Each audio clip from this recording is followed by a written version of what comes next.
Test. C. Č.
Ask. Thank you very much.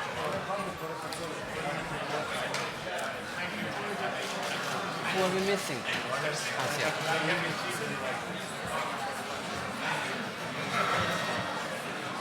Ladies and gentlemen, please allow me to welcome all of you to Bled Strategic Forum, expressing gratitude to the government of Slovenia. Minister of Foreign Affairs is here with us. Thank you very much, Miro. To the team of those working very hard, preparing yet another one and yet another brilliant Bled Strategic Forum. I'm grateful to all of those who are around me, Ministers of Foreign Affairs from the Western Balkans, 5 economies. There is an apology coming from Minister of Albania. Unfortunately, Vedran Džikić, a voice of the civil society, couldn't make it as well. There are others, by the way. I know there are several who wrote to me due to this heavy traffic. They were coming from Skopje, couldn't make it here, saying, what Europeisation if we cannot in one day drive from Skopje to Ljubljana, to Bled, because of this heavy traffic. But that was September 1. Everyone was coming back from the holidays, so I'm very sorry they couldn't join us. We are not having a voice of the youth, but still, we have an excellent panel, and I would like to express my gratitude also to the CEI, Central European Initiative, for hosting us today as well. Please allow me to invite the Minister of Foreign Affairs of Finland, also in his capacity as President of the EU, to share with us a few keynote remarks, particularly after the big meeting and everything we've heard officially and unofficially, what was happening there. Also, in the eve of the formation of the new Commission, new Parliament, huge expectations we are going to discuss here. What you're going to tell us is coming from Finland and from the EU. Please take the floor. Thank you, Mr. Minister.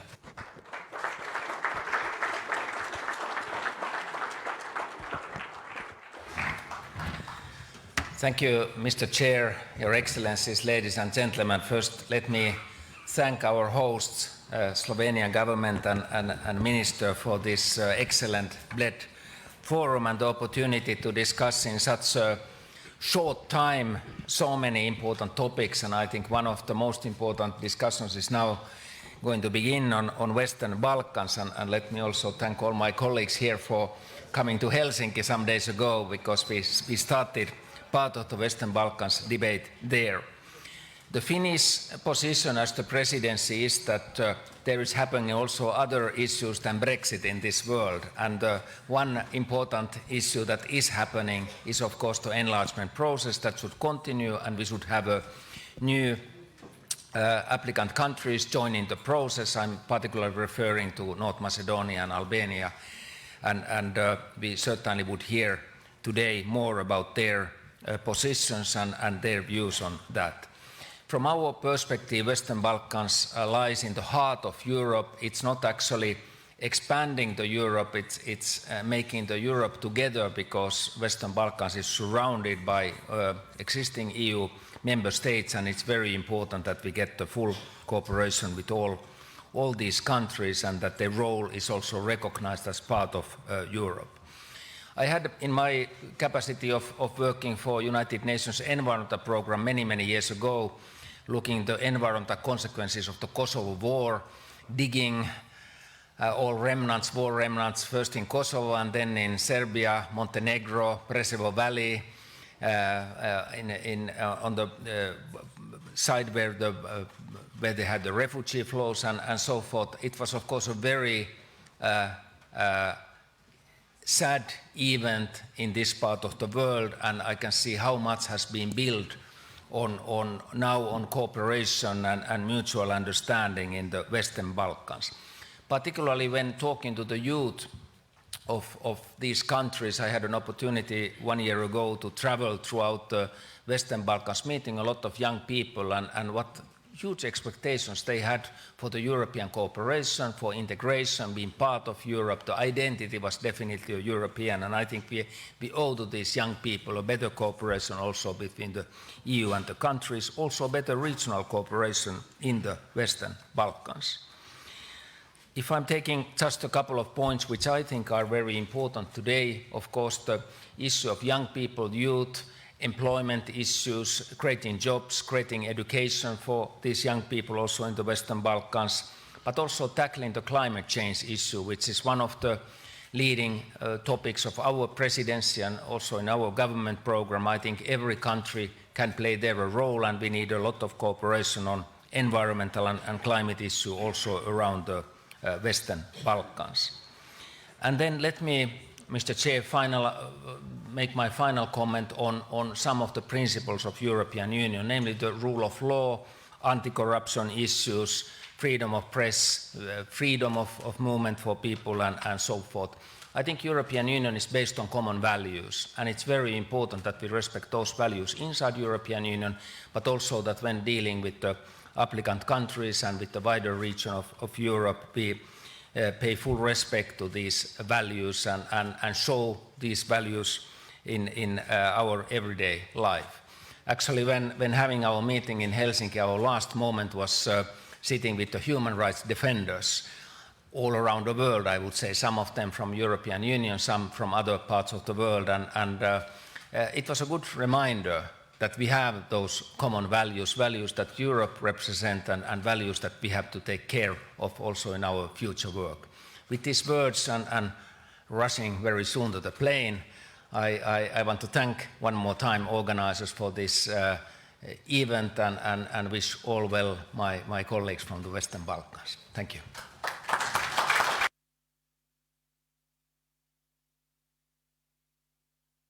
Thank you very much, Mr. Minister. Look, I'm used to commenting on the EU. I did it passionately for many years, and always requesting, pushing very hard, give us more, give us the date, give us this, open this and that chapter.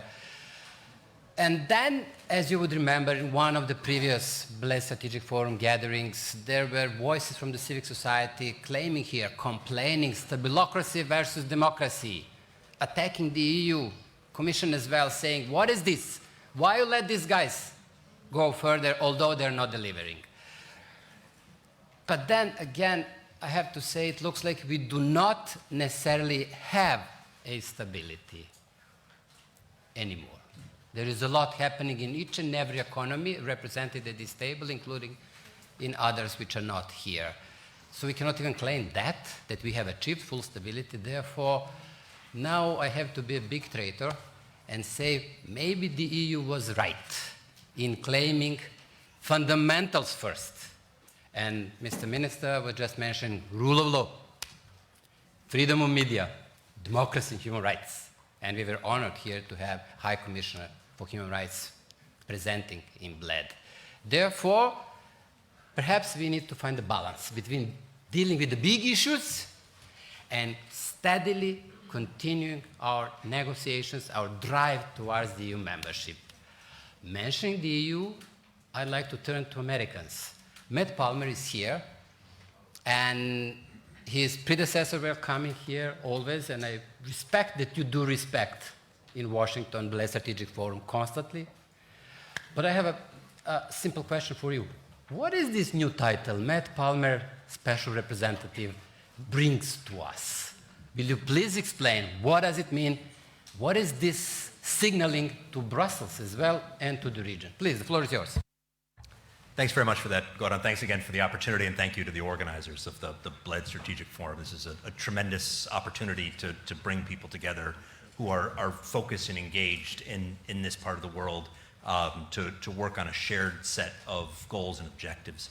I think, Goran, that the answer to that question would be that what the United States has done, what the Department of State has done in appointing a special representative for the Western Balkans, is to demonstrate responsiveness to the demand signal. We've heard from the region, we've heard from our European partners and allies regularly that the United States was not sufficiently committed to the Western Balkans, not sufficiently present, not sufficiently engaged. And so the goal and objective that I have in this role is to be present, is to be in the region, is to be traveling around Europe, working with allies and partners on our shared set of goals. And that includes addressing some of these fundamentals that our Finnish colleague was talking about, rule of law, media freedom, transparency, good governance, accountability, but also competing for positive influence and using that influence in support of the broader goal of integrating the Western Balkans into European and Euro-Atlantic institutions. That remains fundamental to US interests. It remains fundamental to U.S. strategic engagement in the region.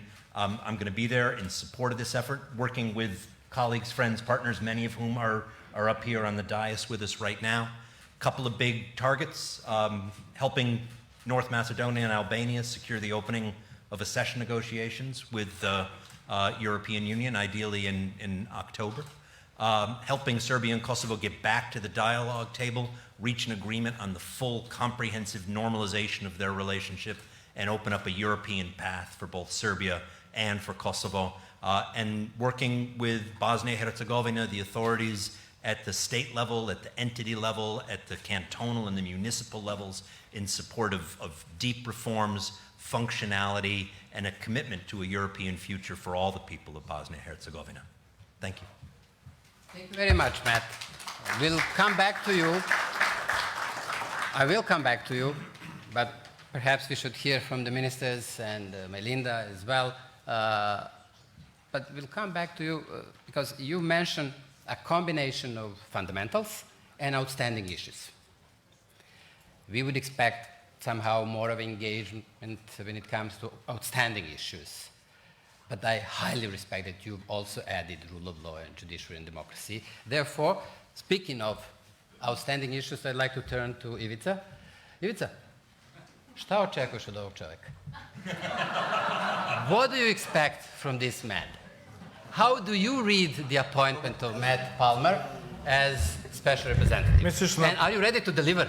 Misliš na Pacolija ili na Palmera? No, I'm going to ask the same question for Do you have Bedjet. in mind Pazzoli or Palmer? Yes. Pa ja pre svega da vam se obratim da sam živ. First of all, in addressing you, I would like to tell you that I'm still alive. Pošto me je udario grom noćas dok sam dolazio ovde. Since last evening on the way to Bled, our plane was struck by a thunder. Trenutno se utvrđuje da li je slovenački ili hrvatski.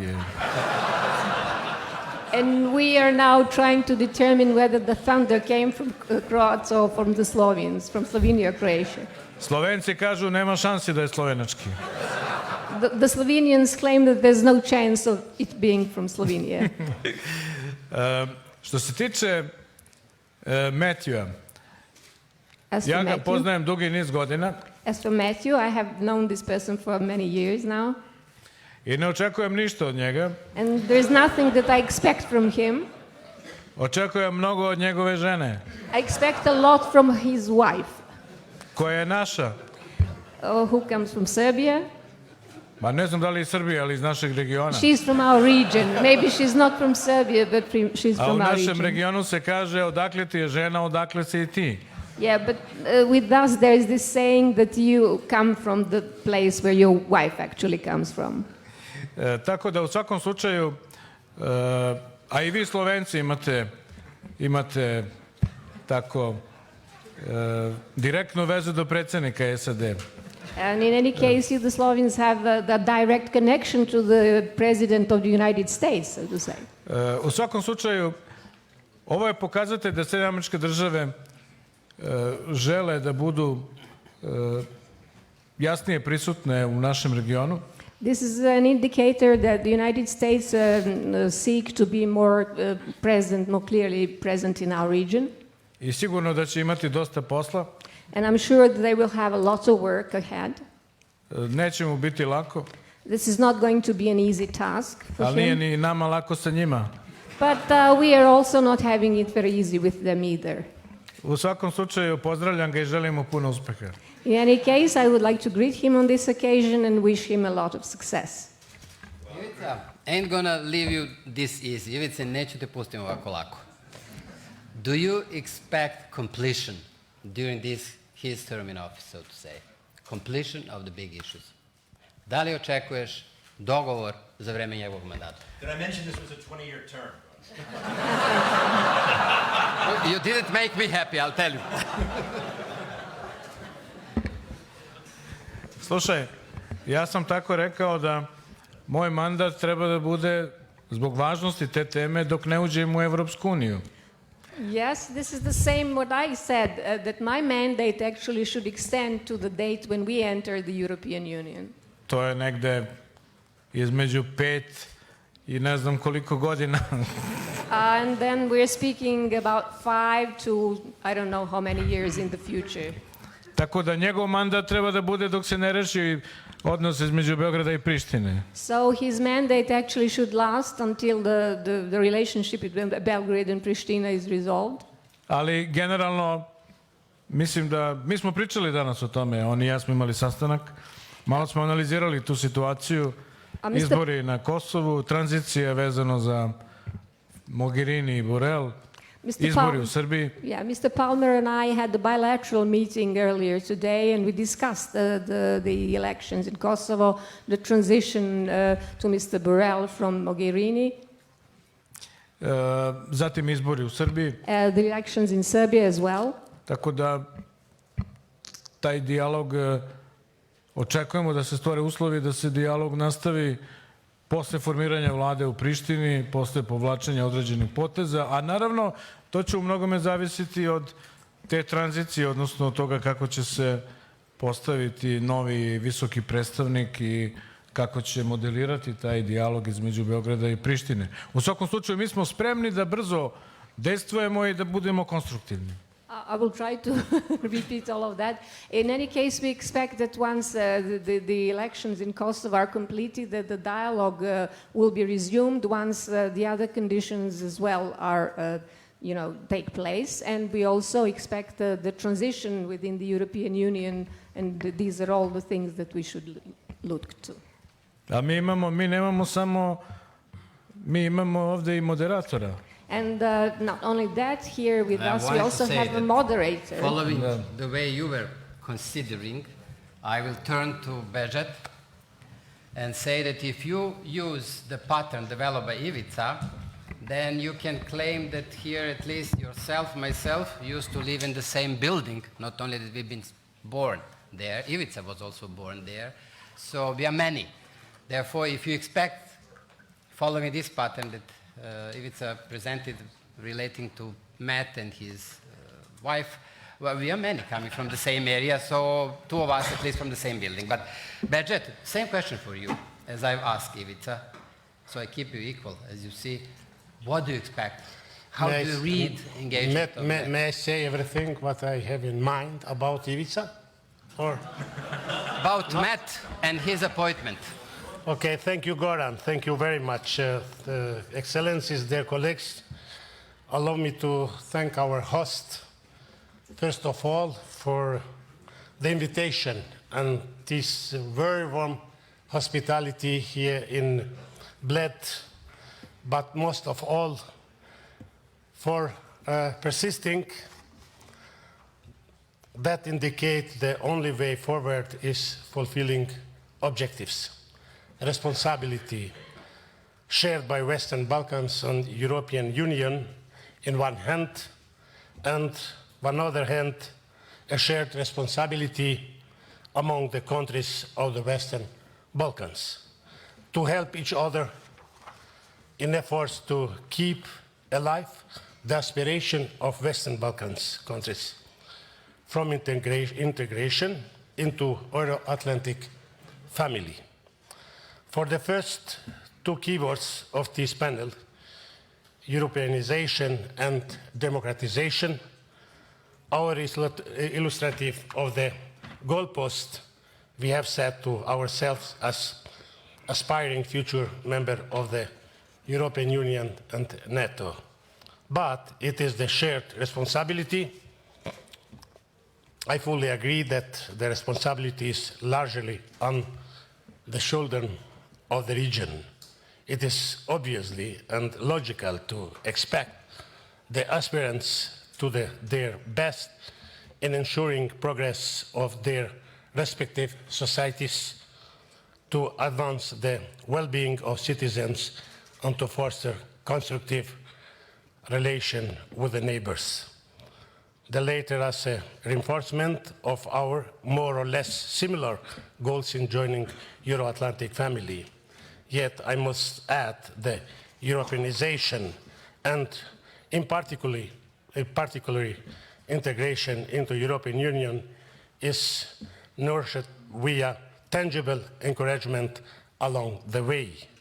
When our political elites in the Western Balkans fail to deliver, there is a not big surprise. But when European Union does not keep its part of deal, the possibilities are practically zero for Europeanization and integration. Let us take the issue of visa liberalization, for example, for Kosovo.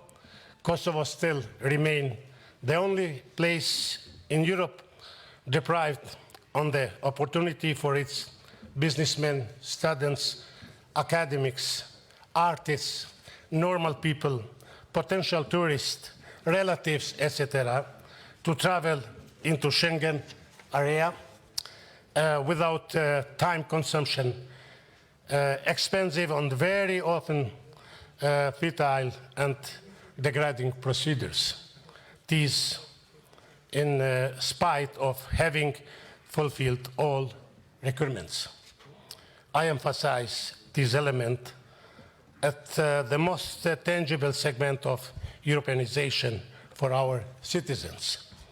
So when European Union fails to provide clear perspective for integration or to even deliver on very specific promises once all the requirements are fulfilled, the burden on our shoulders become heavier. I believe that European Union has a lot to offer. Well-informed insider described the tools available to European Union in contrast to famous President Roosevelt's speak softly and carry a big stick. Or Robert Cooper used to say, speak softly and carry a big carrot. Yet, when it does not speak softly and brings no carrots at all, it is very difficult to keep alive the abstract idea of Europeanization. Another point of view on the shared responsibility is the attitude of countries, candidate countries, aspirants one, neighbors. Our host, for example, as well as Croatia, both members of EU and NATO, are doing a great job, great service to the rest of us when they provide encouragement, share expertise, but also serve as a sort of spokesperson for us. Thank you to Slovenia, thank you to Croatia. Of the region within the European Union, you were always there in the difficult time and in good time. The attitude of the rest candidate countries and aspirants is still far from what could be labeled as a constructive. We still have representatives of countries who put a European face when visiting Brussels, but engaged heavily in activities that have nothing in common with European values and Europeanization. You cannot actively undermine a reality and neighbors.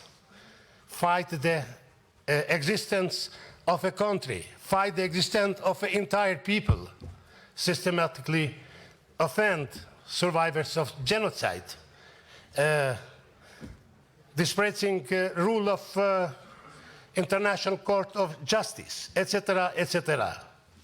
For that, people, let's work together, let's deal together, let's make things, great things for a peace together, because we need the peace.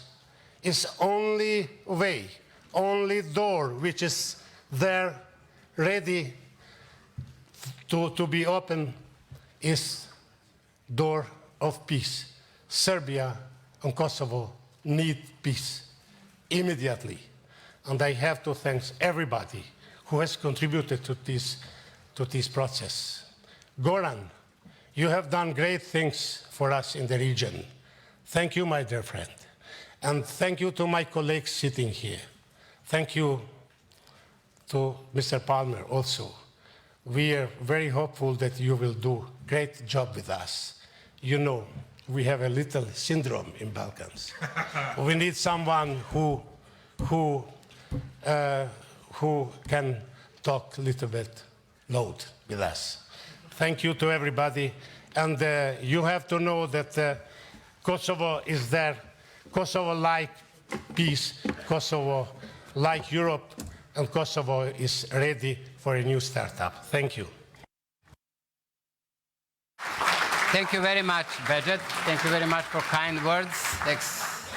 Thank you very much for the kind words extended to everyone. Personally, I'm grateful, but let's stick to the carrot rather than anything else. I would like to deepen our consideration on the notion of solidarity being discussed in the EU. Therefore, Ivica, will you publicly support what Bejet has said on visas and the need for these people living there to travel, as we are all traveling within the EU? And second, are you ready to positively engage when it comes to also issues related to Kosovars traveling to Bosnia and Herzegovina and vice versa?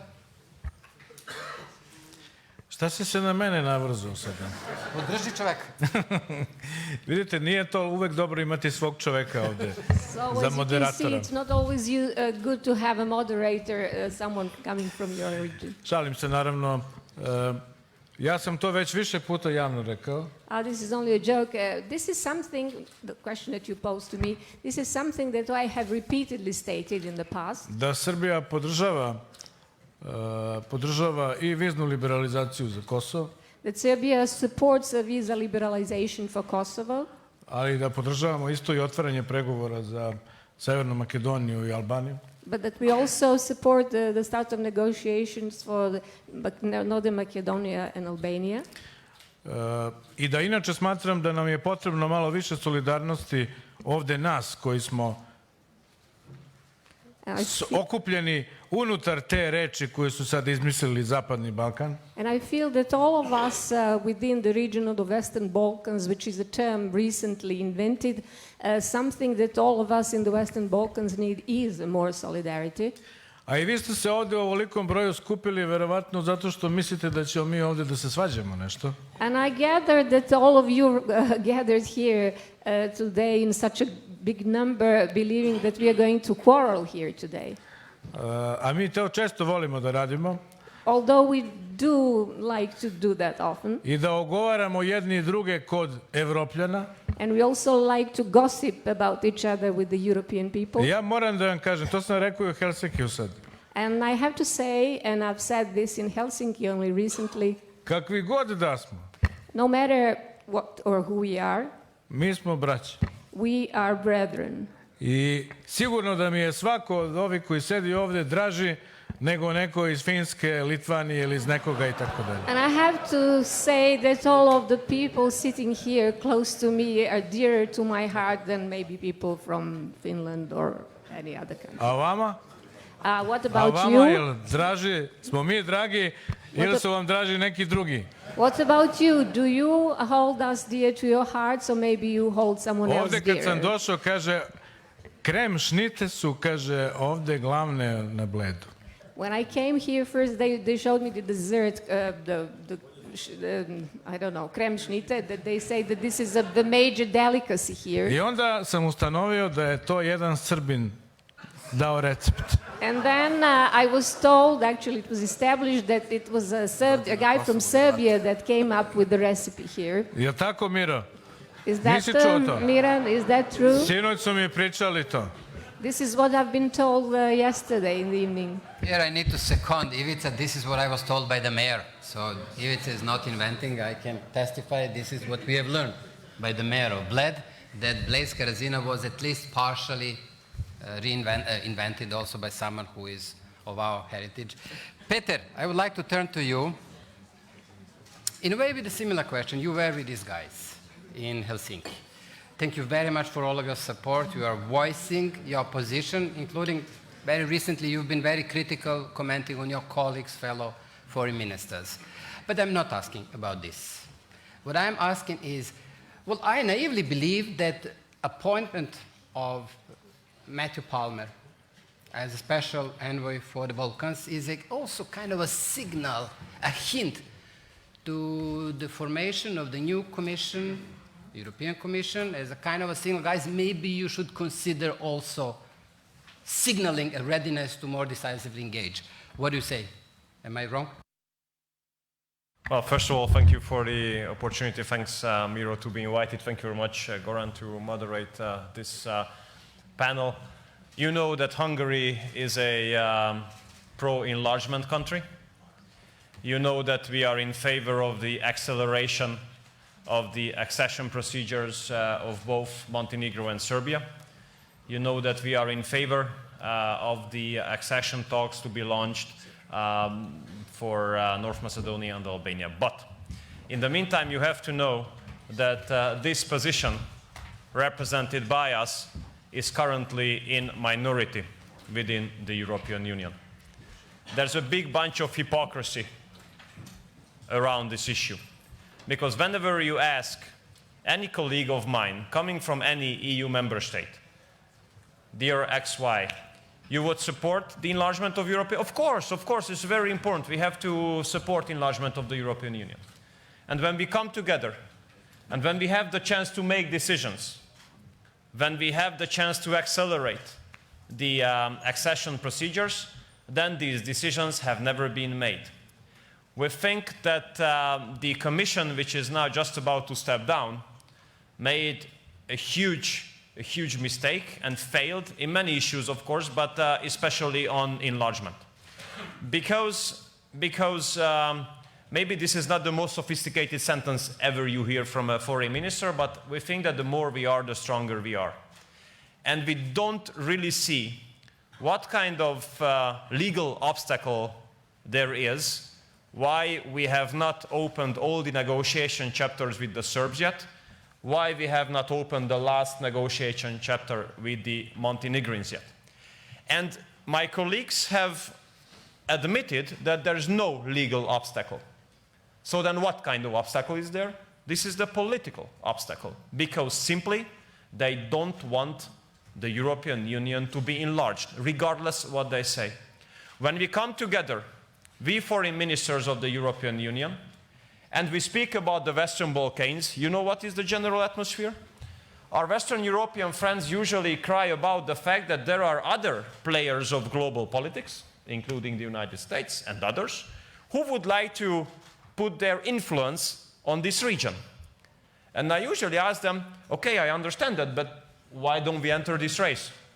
Because it would be the easiest for us to be the most successful in this race. Because what should we do? We should say, Montenegrins, come on, please open the last negotiation chapter. Serbs, please come on, open all the chapters. Why not? And you know, when President Juncker said that there will be no enlargement before 2025, this is not the most enthusiastic sentence you would ever hear about the enlargement policy, right? So what would encourage our friends of the Western Balkans if it is said that there's, regardless what you do, there's no enlargement until 2025? We are heavily against this general approach of the Commission. We are heavily against the hypocritical approach of the Western European countries regarding enlargement, and we really do believe that one of the ways to make EU stronger in the future is to increase the number of the member states. Because so far, whenever there was a change regarding the number of the member states of the European Union, that was an increase. And this year, most likely, when there's going to be a change in the number of the member states, it's going to be a decrease because of Brexit. And this is something that we don't like. This is something that we would like to revert and come back to the good old tradition. So whenever there's a change in the number of the member states, let's have it as an increase. And believe me that we who are living in the neighborhood of this region, we do know that the enlargement is not only the interest of the countries coming from the Western Balkans. This is the interest of ours. This is the interest of the Europeans when it comes to politics, when it comes to strategy, when it comes to economy, when it comes to security. And without enlargement, European Union cannot be made strong again. Now the problem is that when you speak about that, everybody agrees publicly. And then when we come together, 28 of us, we speak about that, then I belong to the minority to speak about that openly. Better. As the next one. As the next one is going to be Srđa, I'd like to ask you, Peter, I mean, they are the leaders in the process of negotiation. Obviously, they've done the huge number of chapters. How realistic is 2025 today? For anybody. Okay, I have to tell you that a lot depends on the composition of the new commission. If finally a person who is in favor of enlargement will be the commissioner for enlargement, then we have a good chance. Will there be a commission for enlargement? I hope so. I hope so. Let's put it this way, not to go too far. I hope so. I would have some good suggestions in the meantime, of course. But a lot depends on the position of the big Western European member states, because we have to speak about this openly. When we came together for the General Affairs Council a couple of months ago to negotiate about whether accession talks will be launched with North Macedonia and Albania, then there were countries clearly saying behind closed doors, no. And those were not the Central Europeans, those were not the Visegrad countries, those were not the Slovenes, those were not the Baltics, those were the old, let's say, strong Western European members saying no, for different reasons. Of course, in front of public, they would phrase it in a less understandable way, not saying no, but if we understand what they say, we understand they say no. But I really do think, and I'm sorry for that, Srđan, because you represent a wonderful country, but we usually call it as a low-hanging fruit. Because if the European Union wanted to make a success story, then let the Montenegrins join. 600,000 people. They all pay with euro. What kind of problems they could create to the European Union? Nothing. Let's have it as a success story. And I told the Finnish foreign minister today as we had the bilateral meeting, if he wants a success story for the Finnish presidency, let's open the last negotiating chapter. And in the meantime, I have negotiations very frequently with the Serbs. You know, I know them.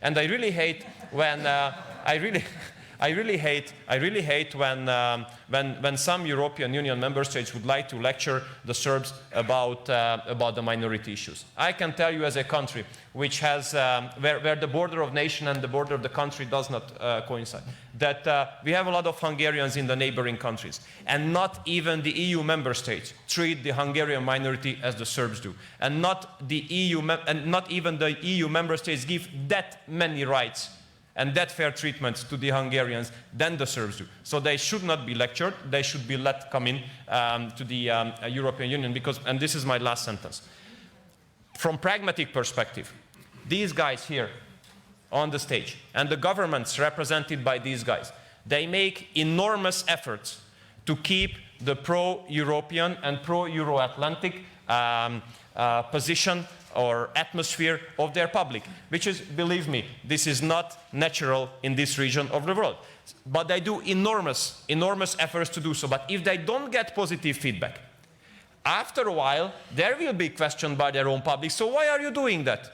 You don't get positive feedback, why you make so many efforts, why you make so many compromises. We should avoid that. And we should help these governments sitting on the stage, because they are pro-European, pro-Euro-Atlantic. And to be honest, from the perspective of European interest, I don't really understand why European Union and why European Commission has not made that in the past. We have a hope in the new Commission, and I really do hope that this approach will be changed. You can count on us for sure. Thank you very much, Peter. Thank you very much. I'd like to turn to Srđa, as I promised. Sijarto za predsjednika. Komisije. Srđa, I've mentioned solidarity.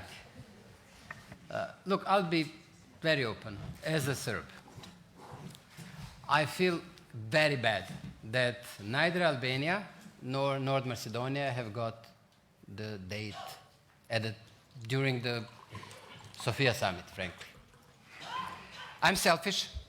A reason why I'm so in favor is that I believe this will be the real incentive for my president to go for the deal, and also for his partners in Pristina. This message was not an incentive. I mean, the guys have changed the constitution. A bold thing.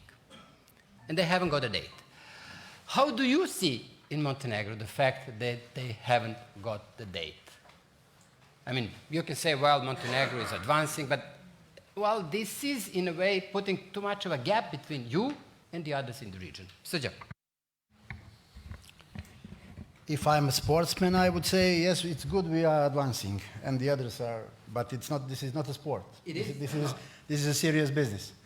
So we don't like at all the situation where our friends and neighbors from the region, North Macedonia and Albania, have not yet got the accession talks opportunity. We are clearly the front runner in the process.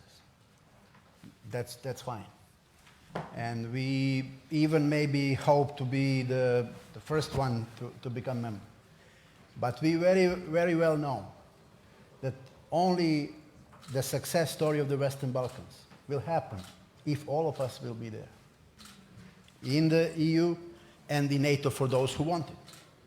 As far as I know, vast majority wants it. So I hope that mistake is not going to be repeated in October, these two countries not to be invited. What Northern Macedonians can do else? They changed the name of the country. They risked almost everything, and they won. Who of the Western European politicians would risk to change the name of the country and politically survive? It was only thanks to the courage and vision of the governments in Skopje and Athens. Both governments risked it all. Tsipras already paid the price. Probably he didn't say the last word in politics, but this time he paid the price. The government in Skopje had to work hard to find its way. Neither Northern Macedonia or Albania or any of us, we are not Scandinavian democracies and will not be for a long time ahead of us. But for example, in Tirana, they actually undertook a serious vetting process over their judiciary. To the extent that the judiciary now is crippled as a result of that process. Maybe it's not enough. Maybe it's not enough, but it's a serious try. So we believe that these two countries should be given a chance in October. I'm not the advocate of decoupling. I want all of us to move forward. But this 2019, it was one of the reasons why I want to see them starting the accession talks, has not been the best year of the enlargement. Someone might say it was because of us, because we did not deliver properly, or we have not delivered enough. But I am not sure that this particular year has been especially worse than other years regarding the Western Balkans. We had our flaws, we had our ups and downs. But this year, Montenegro, after 7 years of negotiations, has not yet opened any chapter, the very last one. For the first time, Serbia has not opened 2, but only 1 chapter this year. Northern Macedonia and Albania have not been invited to join. We can understand that some serious issues in the European Union, like Brexit, like elections inside the Union, like restructuring of the Union, like the rise of the populist parties in some countries. These issues are very serious ones. But we expect EU to know what to do in the Western Balkans. If the direction in the EU is we want to embrace Western Balkans, we want to finalize the job, we want the very part of Europe finally to be the one. It is if we have that approach, it will find the way.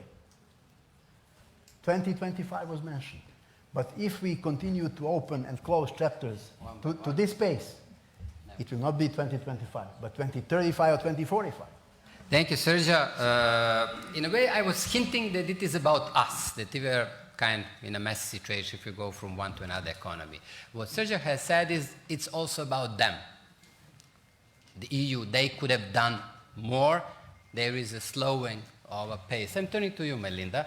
First of all, I'd like to pay respect as you are a prominent, or at least until recently, were a prominent Albanian politician. You were a minister, a member of the parliament. Therefore, I'd like to ask you one question. How do you feel as Albanian that Albania hasn't got the date?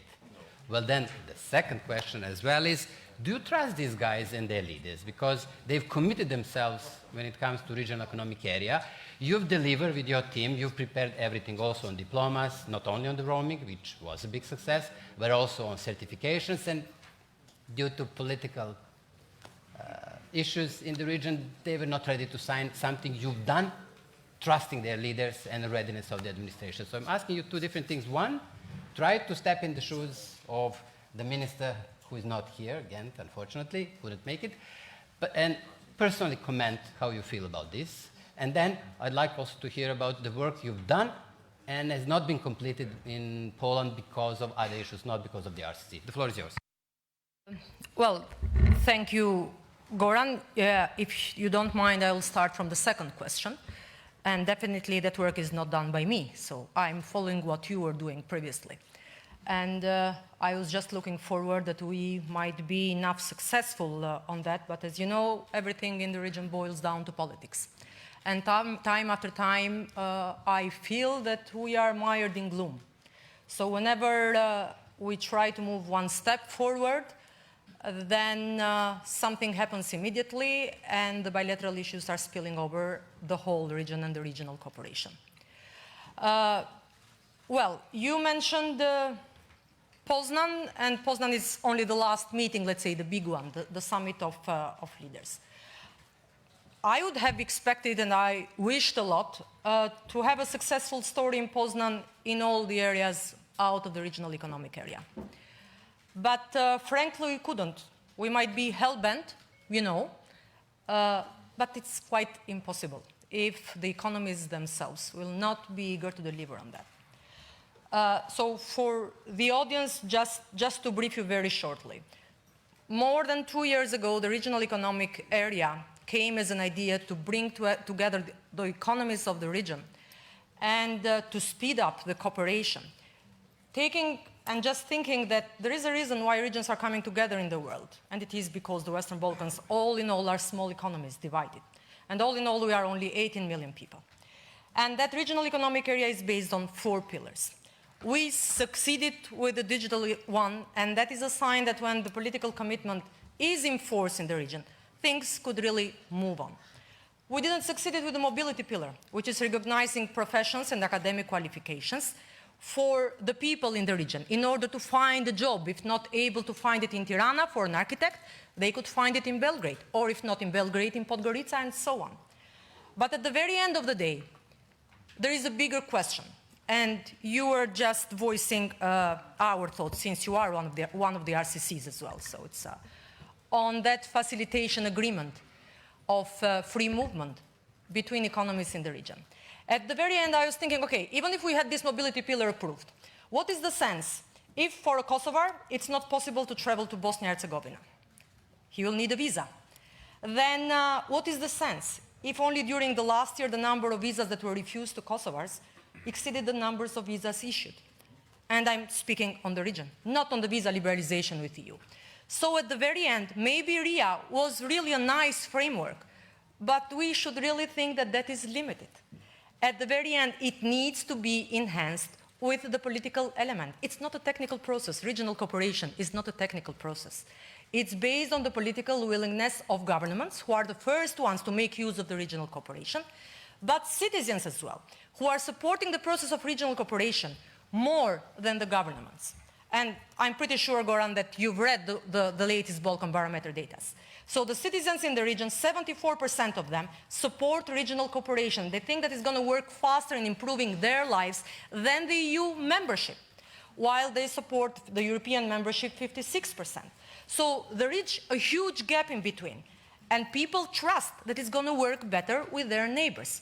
But to make it happen, definitely, we need all to embark on the same vision. Secondly, regarding the process of opening the negotiations. Well, frankly, I was just enjoying the view from here of this panel. So it's usually one of the rarest times that I could really like to be in the margins. But being in the margins with US, it means that you are all safe. What I could not really like is to have that enlargement debate in the margins of European future. And I would plea everybody, every scholar, somebody who could really be smarter than myself, or with due respect of gentlemen in here, to find a new word in naming that process. EU will not be enlarged with Western Balkans, will be completed with Western Balkans. Without Western Balkans, it's always going to be an unfinished business. And if in EU they will not get it right, then I'm afraid that the stagnation and the postponement of opening the negotiations with Albania and North Macedonia, plus continuing with opening the chapters with Serbia and Montenegro, plus granting the candidate status to Bosnia and Herzegovina, that, in a short word, is going to be a risk. And being a firm believer of the European project, as I am, I have to say that nobody has the luxury to lose time anymore. The region has already lost a lot of time due to sufferings due to the war. Yesterday, so 2 days ago, the 80 years of the Second World War was commemorated. But this is the 20th year after the Stability Pact. And then, yes, Western Balkans have a different perspective. We are living in peace. But in terms of real development, it's not there. People are leaving the region. 1/3 of the population of the Western Balkans left their homes in the last 5 years. And 1/3 is 5.7 million people who left their homes. And they are going somewhere else. So these are the real problems in the region. And if we don't really get the feeling that it's up to us to change it, to transform our societies, and at the EU side as well, to think that this is a ringing bell that won't last forever, then I think that we are really going to be not only losing time, but we're really going to lose a big chance for you to be completed. Finally, as an Albanian, I wouldn't really like to speak on behalf of the Minister of Albania. But I've been a minister for EU for more than 7 years in Albania. And then I was in Parliament. So I think that for more than 13 years, nobody could really have an affair as I'm having within you. So it's such a long one. And I really can find it hard to keep that narrative alive in our region. To keep that torch on in the darkness, it's going to be harder and harder. And again, I have to say, this is not a technocratic process. This is a political decision. You have to be bold for that. Otherwise, we are nowhere. Thank you very much, Melinda. Peter was also saying these things. Peter was also clearly saying it is a political process with a lot of technical issues. But I'd like to continue on what you were saying, Melinda, while asking Nicola. Nicola, look, I know several of your team who was ready in 2005, who were ready in 2009, and some of them are the brain of the RCC, Maya 1, Maya 2, Orhan in Belgrade. What about the capacity? Also explain what you've lost in the process. People who were ready to deliver at a certain point in time, and who are in the meantime gone. And now you're restarting, both politically, and you've done a great job, and I congratulate you, but also technically. You're losing people who should be able to deliver on accession. Thank you. Goran, I have to start by, because I was touched and I liked it, praising Miro's, Minister Cerar's passionate plea for enlargement in his opening speech yesterday in the other bigger hall. And I love this B that stands for Bled, but also for the Balkans and for being bold. And I think Slovenia, the diplomacy, I'm very grateful there is an exceptional consistency in the support of the European future of the region. And coming from Slovenia, that's credible because you know the region and because you yourself have made a very successful adventure in terms of your own accession. Slovenia today is seen in the eyes of the most skeptical member states as a country that is truly European. So this is the kind of support that we appreciate and like. What did we lose? We lost a generation. The babies that were born when we signed the Association and Stabilization Agreement are turning 18 this year, adulthood. 14 years as a candidate country. And I went to the Netherlands in 2009. The first positive Commission report, at that time, Republic of Macedonia, now North Macedonia, is ready to start accession talks. 2009, 10 years after, we are still not in the talks. We have 10 consecutive, they are ready by the Commission. You don't trust the Commission, member states. Do something about it. Turn to the State Department Human Rights Report. This year it's extremely positive on the Macedonian file. Increased media freedom, important. How do you hold politicians accountable if the citizens do not know? Media should be free. So, Reporters Beyond Borders jumps. The Democracy Index of The Economist. We are in a very small group of countries that made improvement on our democratic performance. Now, because of the Prespa agreement, this is somewhat overshadowed. But we have done an obvious U-turn. We are not perfect. Do we still make mistakes? Yes. Is it clear that we are moving towards a proper European democracy? Yes. This is not where we were 3 years ago. And partly, we lost our moral compass. I'm not blaming opposition, this and that. We as a nation, being locked in this waiting room for so many years over the name issue. Now we resolve the name issue, doing something very European in a region, a compromise. In a region that finds it very difficult to compromise. In a region that is so deeply entrenched in historical disputes. But we live today, and we can't change history. And while we discuss historical disputes, our youngsters are leaving. So we need to make sure that they have Europe here, not to search for it in Germany, Italy, and Denmark, and elsewhere. So this is what we are trying to do, as a generation even, beyond politics, parties, government, opposition. Capacity, I hope to get some of these people back. I myself was abroad. Oh, they will never leave me for you, Nicola. Well, we'll see. No. We'll negotiate. I'm a good negotiator. We will negotiate. Himself is back, therefore. So I think I like the completion. I think this is obvious. We are an island that is gray, and the blueness around us is the EU. They will be better off if we turn blue as well. Stronger institutions, and hopefully we export goods and services and not people to their countries. Nicola, stronger institutions. Majlinda was quoting Balkan Barometer. You know, she was kind, didn't want to mention, but do you know what is the result when it comes to the trust of our citizens into judiciary? 75 to 85 Judiciary, plus. parliaments plus governments. But judiciary in particularly. They are simply sending us a message they don't trust the judiciary and that they believe that judiciary is politically manipulated. That's basically a message. That's bad. So we need to do more as well. Sorry. So I think we have a huge opportunity this year. And 2019 is a year where we in Europe don't have plenty of opportunities to succeed. We have challenges. Brexit is probably the biggest one. We have challenges in the internal functioning. We have challenges in the European narrative, which is probably the most precious that we have. What does Europe mean? Normalcy, decency, justice, equal opportunities, freedom, human rights. There are issues there. There are challenges there.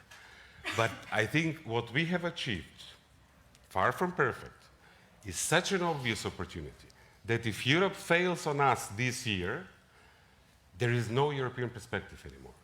I can't go back to the people and say, next year we're going to make it. 10 reports. The message will be, don't bother resolving difficult problems. And on the Prespa agreement, because for Western Europeans it's difficult to understand, this was not only, the problem was the identity. And identity plays a big role in today's Western European politics as well.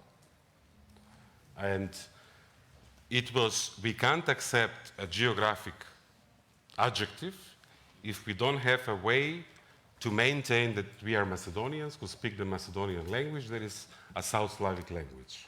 And this is what we did.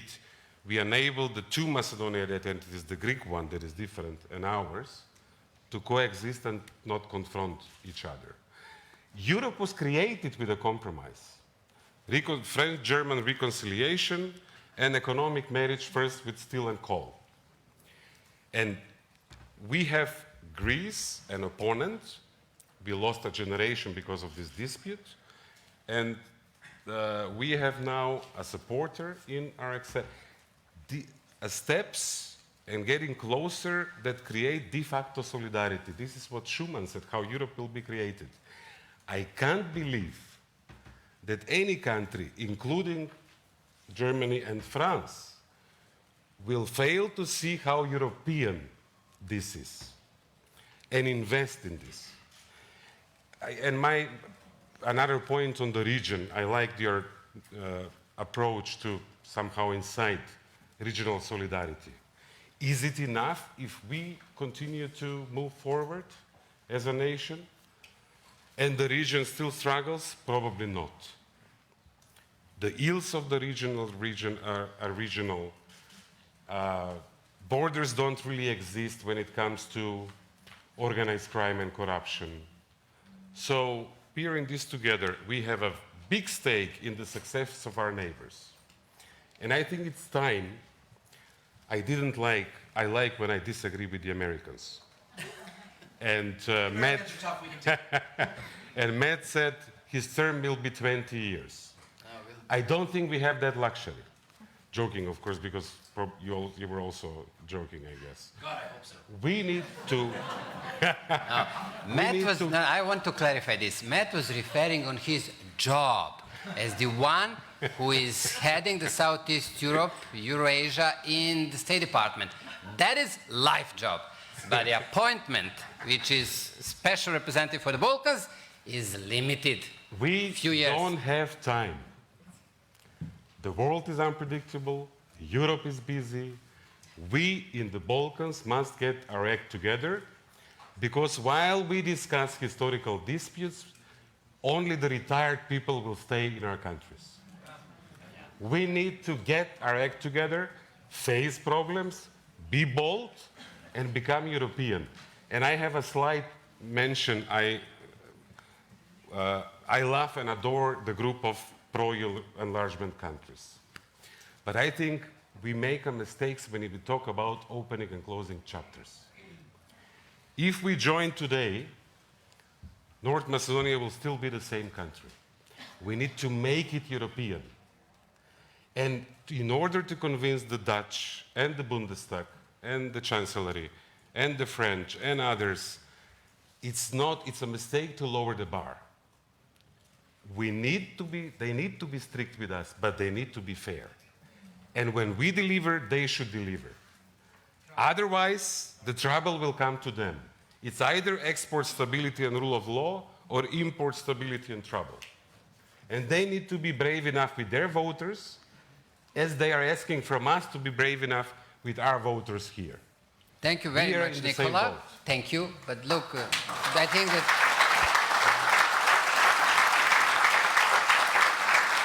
practically everyone or almost everyone in the room will agree with you. I mean, this is what Ivica was mentioning, this is what Bedřich was mentioning, commenting on the visas, etc. Let's be fair and stick to the rules of the games. But look, you mentioned a lot about capacity, being European. All of this become even much more difficult when it comes to Bosnia and Herzegovina. All of these issues. I mean, therefore, Igor, I'd like to invite you, though last in this panel at this point in time. But you've done a very good job as a foreign minister. You're also presiding the Southeast European cooperation process as I was optimistic while living in the RCC that we are going to have some of the issues resolved. The name has been resolved during your presidency, so to say. I have high expectations now for Kosovars who are going to take it over, who have taken it over now in July. But come back to Bosnia and Herzegovina. What more the region could do? I've deliberately mentioned this regional solidarity.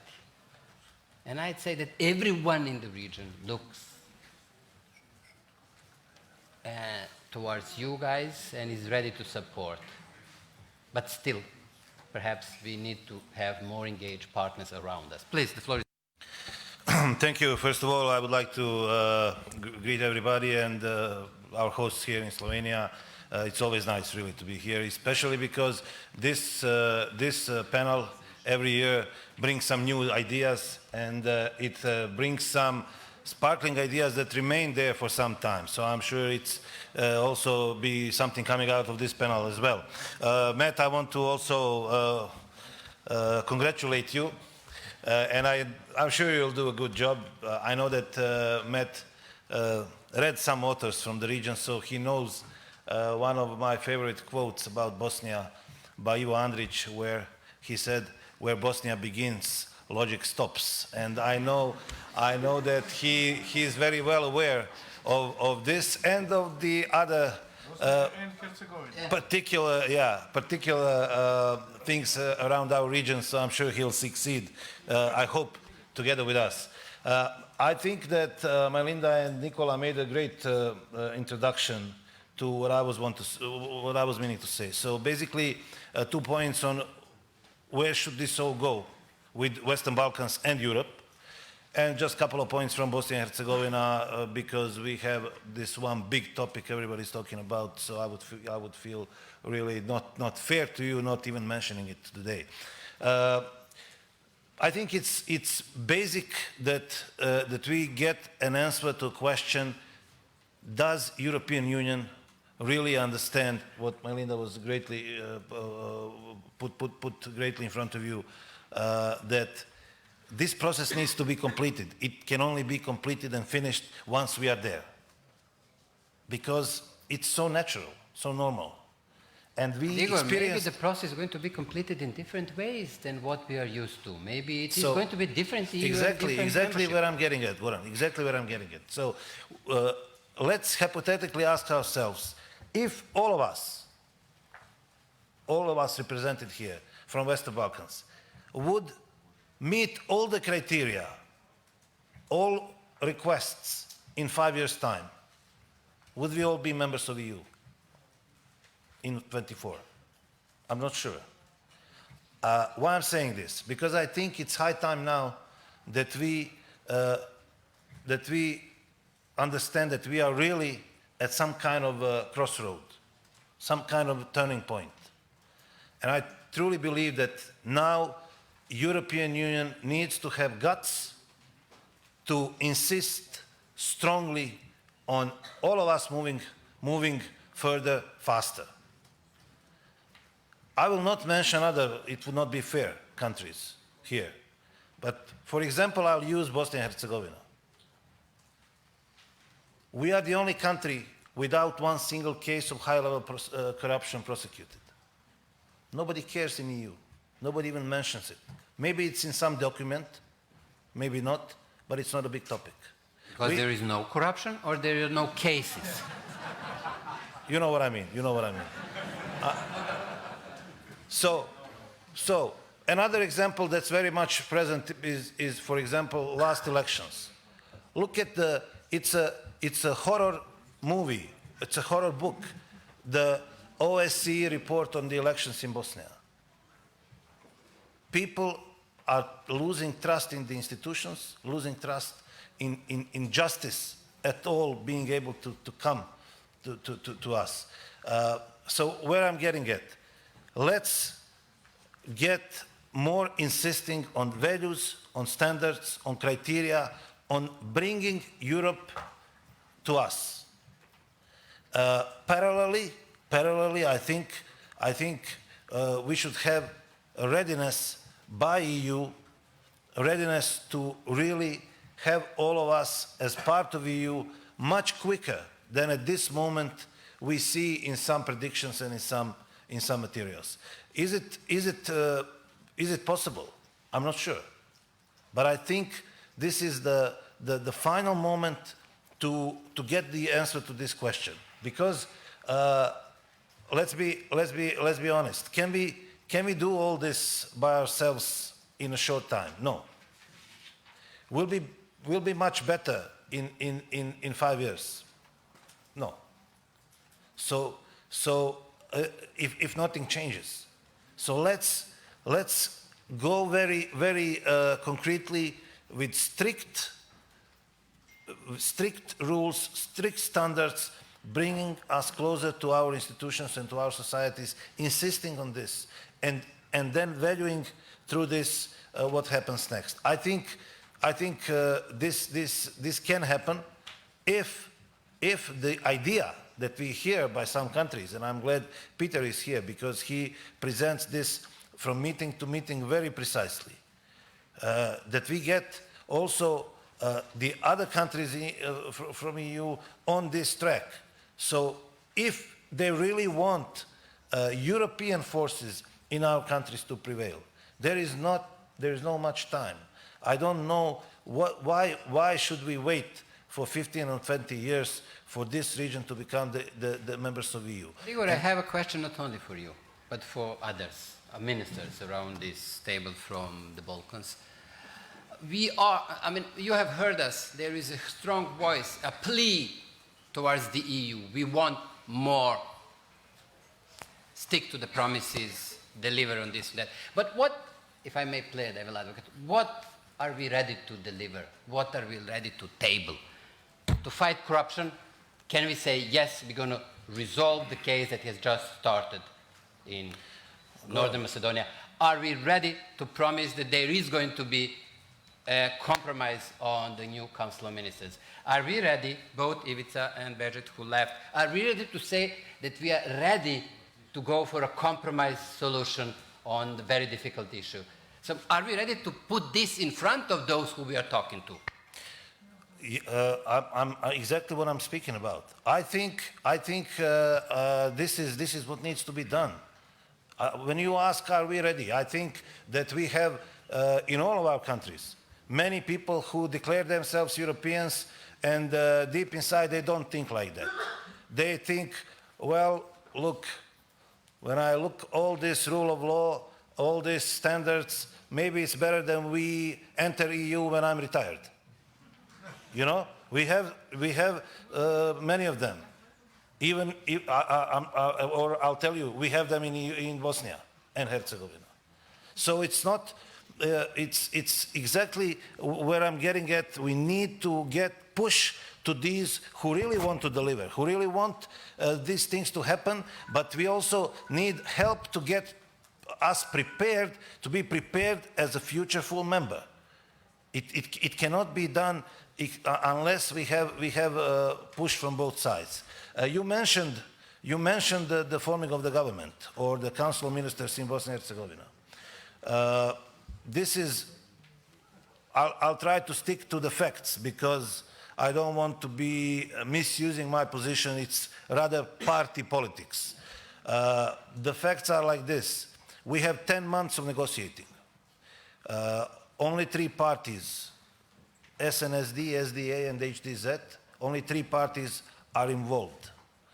After 10 months, they had an agreement that was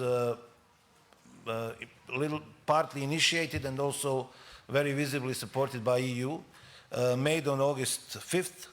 It's a 12-article agreement, and the 12th article is that the agreement will not be valid if it's not implemented by September 5th. It is the day after tomorrow. At this moment, things do not look very good, and I'm not sure that is going to be done. I would like to extend again my hope that maybe in the next 48 hours they will do something, but I'm not sure it's going to happen. So at this moment, Bosnia and Herzegovina, I think, is at least as far away from reaching a deal as it was before this August 4. And also, it's very important to note that Federation of Bosnia and Herzegovina, so the other entity after Republika Srpska, also did not get the government. And I'm stating this because of the fact that when you look at our European reform agenda, about 68% of all the reform activities that need to be implemented are the authority of the entities. So we need to get the governing bodies established on all levels. One thing, I'll finish with this, that is positive from Bosnia. European idea is very alive. People believe that it will bring them something good in the area of security, economy, and rule of law. And no matter how this issue of the new Council of Ministers, new government of Federation will finish, the course of European path will not be changed. So it's important that we get it as soon as possible, because next step, the candidacy status, and further steps cannot be made without it. But the good thing, if we could take anything good out of it, is that European idea is very alive. It's gluing us together like nothing else. Thank you, Igor. Thank you very much. We need to say goodbye to Minister Peter Sijarto, as we have also said goodbye to Bežet Pecoli. I would like to invite listeners. So please, Peter, we have two. First, I'd like to invite Nina Kodelja and then O'Brien, as those who are listening more careful than you guys, and then you will have a floor. Please. Yes, thank you. I would first like to borrow the words of Minister Dimitrov in saying that the Central European Initiative is very happy to be associated with the 3 Bs, namely the Bled Strategic Forum, the Balkans, and the boldness.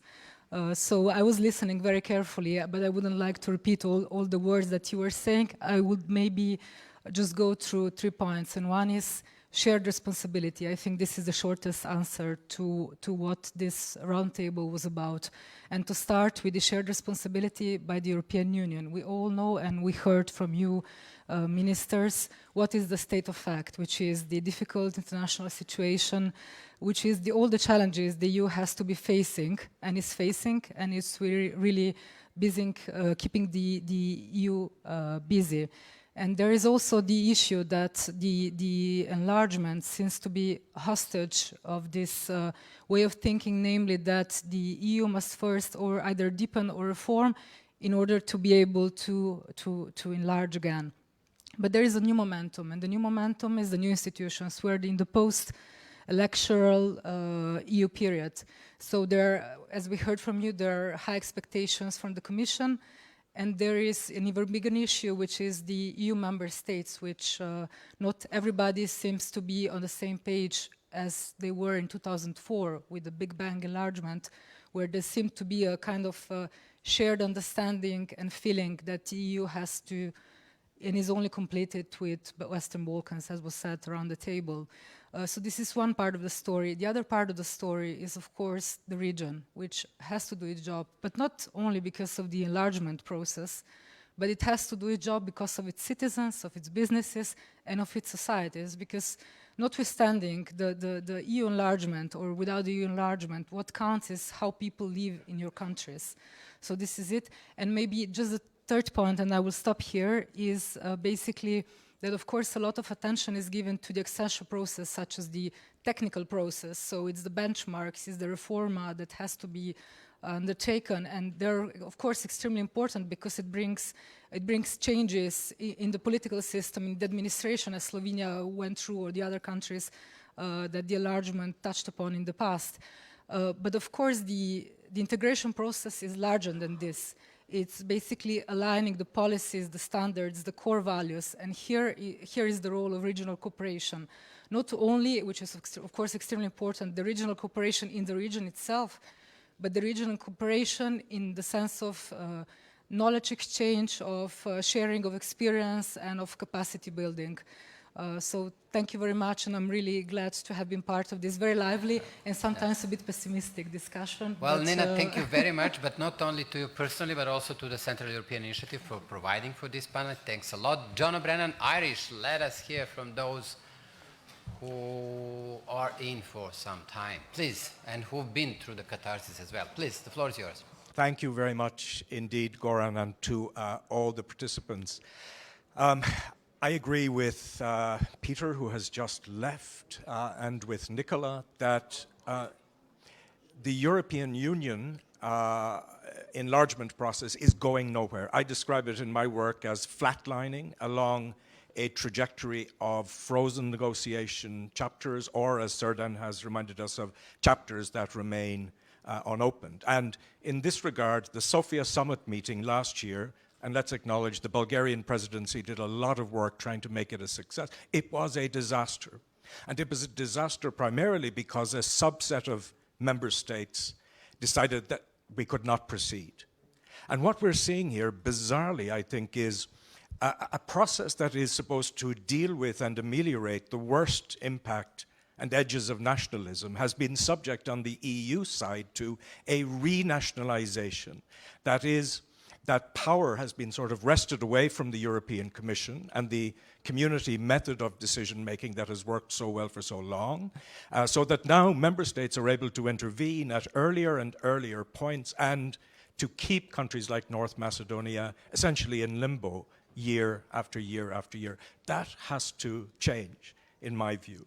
And there's no evidence, actually, that it is going to change. A second point is about the main objection that is made. Monsieur Macron and others in France continually talk now about the absorption capacity of the European Union as being the main obstacle, that the institutional functioning, if you like, of the Union is threatened by the potential addition of 6 or 7 member states. All of the academic research that has been done over the last 10 years refutes that claim.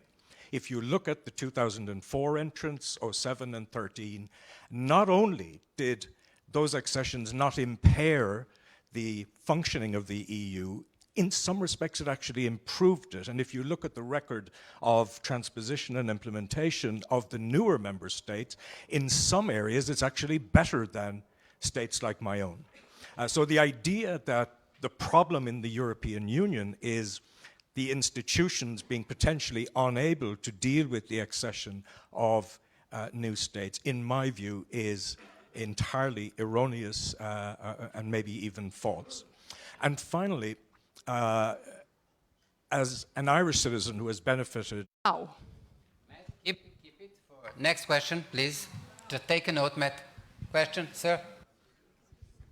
My name is Dr. Neven Cvetićan in Forum for Strategic Studies from Belgrade, from Institute of Social Sciences. This is one question from the scientists. I'm not politicians, and this is question for Mrs. Bregu and for Goran. Do you have impression that Brexit take away interest for enlargement? Because our impression in science is that Brexit take to energy of European Union, and that European Union at the moment take their own business, not our business, and then after Brexit, especially maybe if it will be hard Brexit, it will be even less chance. I don't want to say that there will be no chance for enlargement at all, but how you think and look at this relation between Brexit and enlargement of EU? Thank you. How does Brexit influence the completion of the accession process? Momcilo, head of the European Movement Montenegro, please. Thank you very much, Momcilo Radulović, European Movement Montenegro. Last year I was on the other side, making people laugh and cry and thinking seriously about this. And you know, today I feel like in a movie called Groundhog Day. You know, this every day repeats. So here it seems that every year repeats. And every year we are talking the same stories. I wouldn't believe in my wildest dreams, because I was using some arguments as Srđan and Nikola regarding, for example, Macedonia or Montenegro. And those arguments are still in place, but I was not thinking in my wildest dreams that Macedonia will not, North Macedonia will, North Macedonia, I have to get used to that. Just ask a Yes. question, please. Will not open negotiations. So now, let's talk about hopes. What do you hope for from the next Commission, from Majlinda to even Mr. Palmer? So all the 2 sentences from all participants. Thank you very much. Very fair question, and this will bring us to a closure. So are we going to start with Majlinda? Well, I hope that European membership is not going to be considered a thorny bramble every time that we have a new commission in place. And then definitely, I really hope and wish for the opening of negotiations of both Albania and North Macedonia.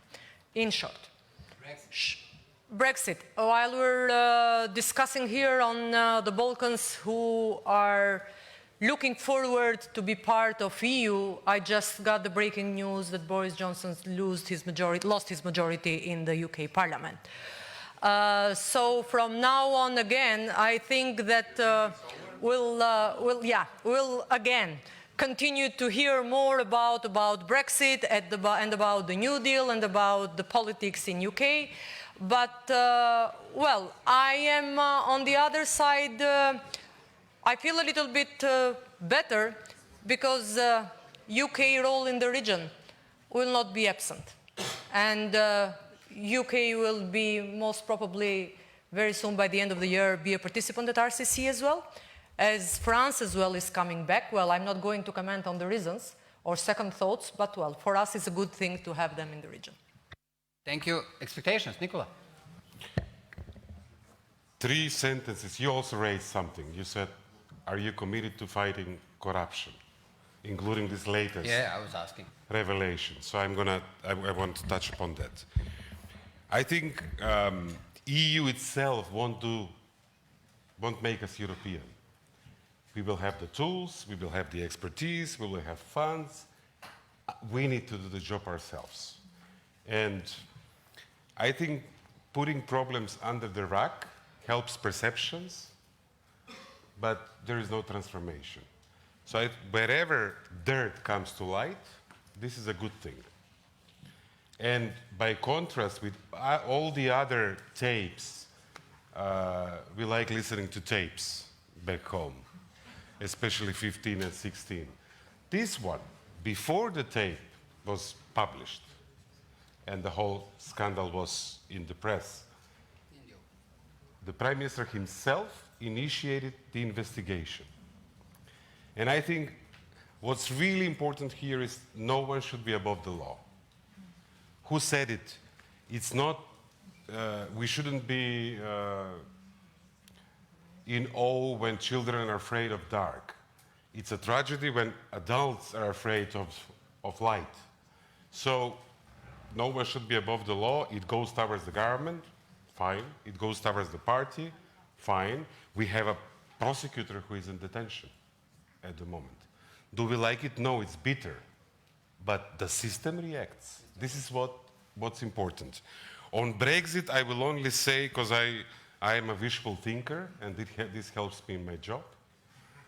I'll say what I told a journalist in London a couple of years ago. He said, why do you want to join when we are leaving? I said, you've been there for too long, and you on the inside, you forget how cold it is outside. Let us try it for another 30 years, and then we can do. Igor. And the Commission, focus on results, don't miss opportunities for success, face problems, be open and bold, like the forum in Bled. Igor, expectations from the Commission. Okay, well, the Commission was the question, right? Yeah. Okay. Yeah, well, I think more or less we have similar expectations on this. We want to see the breakthrough in next years, and I think in a few words, Nicola, you put it together. But from Bosnia and Herzegovina, I would like more support to get us ready for EU. One example, maybe it's very helpful that Nicola is here because it's an example how things can be done. Public service broadcasters. Macedonia, at that time, Fyrom. How was that at that time? Now, North Macedonia, it doesn't matter. It was Macedonia, anyway, had problems with having fair and equal access to public broadcasters by everybody. They did not resolve it themselves. They had a big help from EU.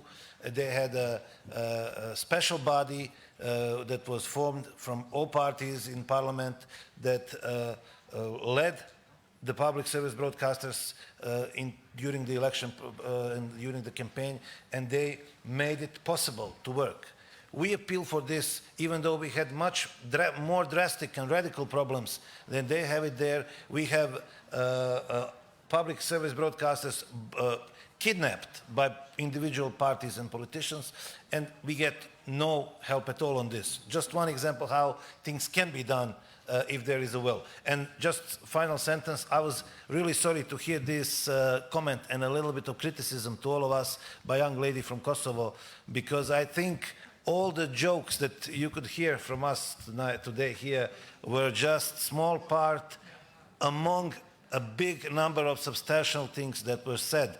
And let's deal with issues with smiles on our faces, being optimistic and not getting dark faces and too serious. Well, Ivica always helps about that. Therefore, Ivica, thank you.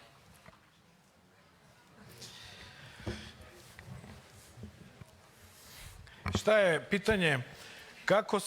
Šta očekujemo od Evropske komisije? So the question is, what do we expect from the European Commission, right? Očekujem da nas ne lažu više. We expect not to be lied to anymore. I lepo da nam kažu. Nema ulaska u Evropsku uniju. We expect them then to tell us there's no European Union. Mi ne možemo, slušajte, vi sad ovde svi ovde pričate... This has to be translated correctly. Please, daj malo vremena, nije prevela. Okay.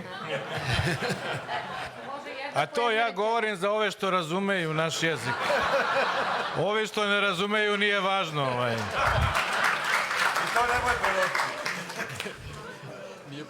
To nije ništa bitno za njih. So Ivica has said, either tell us there is no more accession, or therefore be fair, or tell us there will be accession and under what conditions. So, if I may paraphrase. Zašto to kažem? Why am I saying that? Zato što u oktobru će biti Evropski savet ili ne znam koji organ. Because in October we are going to have a European Council. Gde će Francuska tražiti verovatno da se upiše u odluke saveta da neće biti proširenja dok se ne izvrši reforma Evropske unije. In which France will probably ask that no enlargement take place until the reform of the European Union is completed. Evo ja vas sad pitam otvoreno. And I'll ask you openly now. Šta to nama now? Evropska unija možda ponudi sada? What is it that the European Union can possibly offer to us now? Na primjer, For example, Severna Makedonija i Grčka su postigli dogovor. Northern Macedonia and Greece have achieved an agreement. Šta će oni da dobiju? What are they going to get out of it? Oni trenutno su dobili zajedničko predsjedavanje Berlinskim procesom sa Bugarskom. Yeah, what they got is joint chairmanship of the Berlin process along with Bulgaria. Čestitam vam na tome, to je veliki rezultat. And this is something that I really congratulate you on. This is a great achievement. Evo šta će biti ukoliko Beograd i Priština postignu kompromis? What will happen if Belgrade and Pristina reach an agreement? Šta ćemo da dobijemo? What will we get in return? Ja ne znam da li razumete da je priča o Evropskoj uniji postala bajka. To je daleka budućnost. The story of the European Union is some sort of a fable. That this is what it boils down now. This is like a very distant future. Nama je potrebna bliska budućnost. What we need is a close future, something that's going to happen soon. Ovde je problem i u tome što se Evropska unija samo bavi nama. The problem is that the European Union is only dealing with us. Evo, samo izbacite ovo Western Balkans. If you take out the words Western Balkans, for example, ja mislim da bi ova tema mogla bude adekvatna i za samu Evropsku uniju. I think that the topic in itself would also be, could become a topic for the European Union as well. Šta danas u Evropskoj uniji znači ideje europeizacije? What the idea of Europeisation means in the European Union? Šta znači demokratizacija? What does democratization stand Šta for? znači podela odgovornosti? Or a shared responsibility for that I jesu li matter? zemlje članice Evropske unije ideali demokratije i evropskih vrednosti? Are the countries that now belong in the European Union the champions of democracy and shared responsibilities? Verujem da odgovor svi znate, samo nećete da kažete. I believe that you are all aware of the answer, but you are reluctant to say it.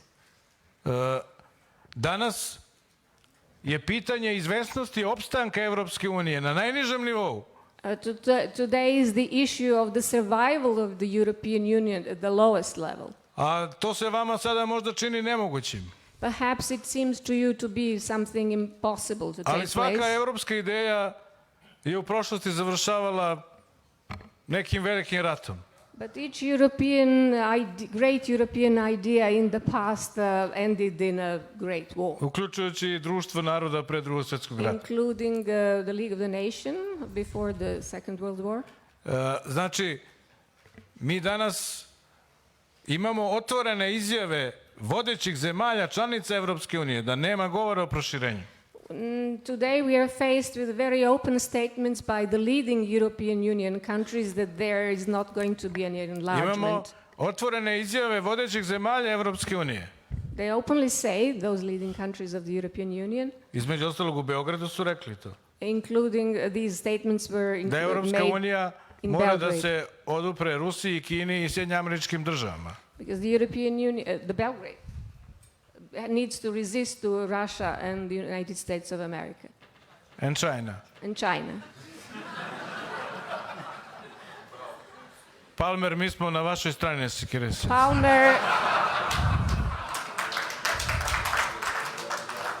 Palmer, don't you worry, we are on your side. U svakom slučaju, In any case now, mi treba da imamo čiste odnose i račune.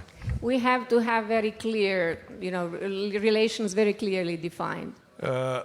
To šta će da bude za 30 godina, What's going to take place in 30 years from now? znate, to je kao kad biste vi vašoj deci obećavali, i tu im stalno i obećamo, kad porasteš dobit ćeš to i to.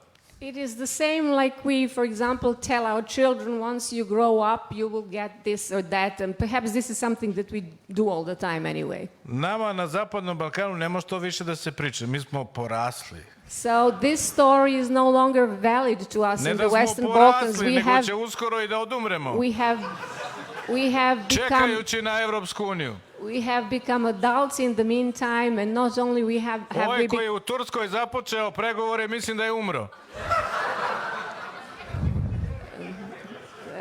the people that started negotiations for the Turkish European Union membership is already dead. Ja sam u Srbiji započeo, ja sam još živ, nadam se da ću doživjeti to. In Serbia, I started these negotiations, and luckily I'm still alive. I odoh da me ne bi uvatio grom opet ovaj. And I need to što go pre. now to avoid any new thunder and Thank you, lightning. Ivica. Srđa, I hope you are more Europhile than Ivica. Yes, I keep my hope. But I know positively that you are no less pro-US at the same time. Of course, we are members of NATO. So, very shortly,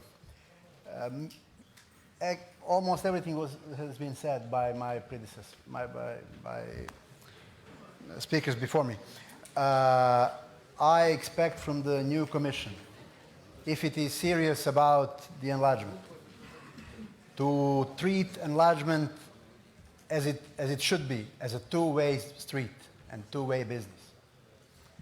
To be tough on us, because we need to deliver. In a rule of law, in media freedom, in combating organized crime, in strengthening our institutions, in one word, making our societies better.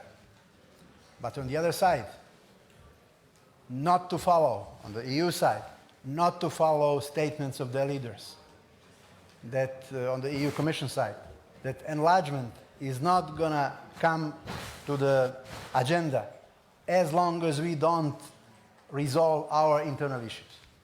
It's not two-way street, two-way business. If it stays the approach, it won't go well for us, but also for the EU. EU needs to complete the job, as Majlinda said, and to embrace Western Balkans. Not in 2045, but until 2025 or soon, as it was said in the document of the EU Commission, the strategy of enlargement issued in February 2018. So both sides should treat this business seriously. Thank you.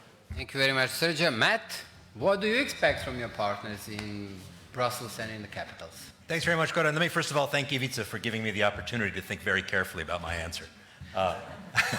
Let me, if I may, begin by addressing the question that was raised about how the United States can engage effectively and constructively in the Serbia-Kosovo dialogue. I think there's two quick parts to that. The first is getting the parties back to the table. That means for the United States making clear that we expect that the next government in Kosovo will be a strong partner for us. That means being pro-dialogue. It means suspending the tariffs, getting back to the negotiating table, and working with seriousness of purpose towards an agreement. It also means persuading Ivica and President Vučić that the derecognitions campaign targeting Kosovo is fundamentally counterproductive, that it poisons the well in the negotiations and risks on Serbia's part scoring a series of tactical victories and a strategic defeat, which is not fundamentally in the interests of Serbia, not in the interests of peace, stability, and security in the region. Once the parties get back to the negotiating table, the question there is, what are they going to talk about? And here I think the United States can play an absolutely critical role in helping the parties stay committed to this process, work towards compromise, identify the points of agreement, the points of disagreement, and keep people focused on the prize. And the prize is normalizing the relationship between Belgrade and Pristina and opening up a path forward to Europe for both countries.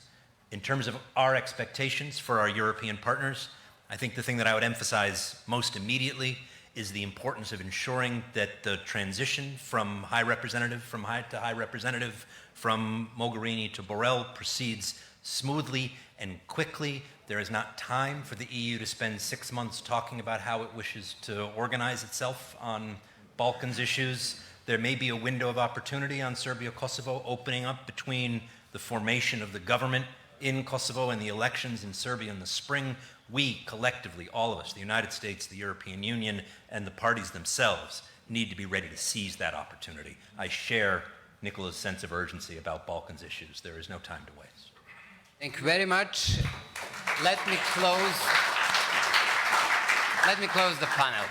I would like to say the following. My takeout. We are ready for compromises. In spite of all said, my personal take is that there is a readiness when it comes to compromises needed following the path already presented by Athens and Skopje. Second, we need more Europe in the Balkans, but Europe with a transformative power, not a facade. And third, I'm grateful for co-panelists as they have expressed regional solidarity, therefore they are Europeanizing, at least on some points. Therefore, thank you very much. I'd like to invite the State Secretary of the Slovenian Ministry of Foreign Affairs, Simona Leskovar, to close the forum. Simona, please. Thank you very much. Thank you, Goran. And I know that we are running out of time, so I'll be short and brief. Bled Strategic Forum is traditionally, at the end of the 2 days discussions, hosting a forum on Western Balkans. And it's always with the top ministerial attendance. Also this year, debates are ongoing, and with years, more pressing and pertinent issues are discussed. I'm not here to give you any suggestion for a solution, but I will offer you a piece of advice, if I may. And I'm very glad to see at least one female Majlinda on the panel. So think about gender equality. Think about gender equality also in this field, and maybe solution might arrive earlier than you would expect, because Nicola said the time is running out, and I'm sure that Minister Dačić and Mr. Palmer can then enjoy their time off somewhere out of their offices. But ladies and gentlemen, excellencies, I'm here to say a few words about the organizers and those that preparing this successful conference for the 14th time in a row. It requires a lot of hard work, and I want to express my sincere appreciation for the indispensable contribution to all who made this possible. First and foremost, the Bled Strategic Forum team with the Secretary General of the Bled Strategic Forum, Peter Grk.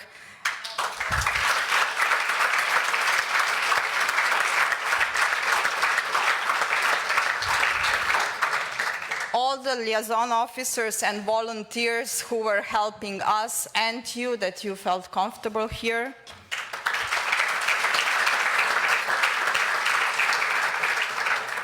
Of course, all of you panelists and moderators that made these 2 days extremely interesting. Allow me also to thank colleagues at the Ministry of Foreign Affairs who prepared tirelessly all the papers for the minister and the state secretaries and others, that meetings, bilaterals, were successful and productive. And of course, nothing would be possible if we wouldn't have such a great partners of the forum. So also thanks to our partners and sponsors. Once again, we try to offer discussions, panels, and networking events that would ignite in you a passion, that you would go out there and make a difference and give contribution in trying to solve many outstanding challenges and issues that we are facing in this globalized and multifaceted world. This year's Fil Rouge was a sustainable development as the only rational choice for the future, in which we would preserve our achievements, standards, norms, and values. We are increasingly being held accountable by the young, and we need to step up to our responsibility for the future and well-being of our children. Bled Strategic Forum 2019 tried to contribute to this wake-up call for humanity. Throughout our discussions, we looked into the resources, instruments, mechanisms, and methods at our disposal to make sustainable development a reality. We share our planet, our only planet, and will succeed or fail together. We must seek comprehensive solutions which will address also the need of the most vulnerable groups. If we want to be sustainable, inclusive, resilient, and democratic global society, we must ensure that no one is left behind. Here, I would also like to say one last thing to you and invite you to join us next year. So please pencil down 31st of August and 1st of September 2020, when I hope that all of you will join us again at the 15th anniversary of Bled Strategic Forum. I wish you a pleasant day in this fairy tale setting, and safe travels back home, and see you next year in 2020 here.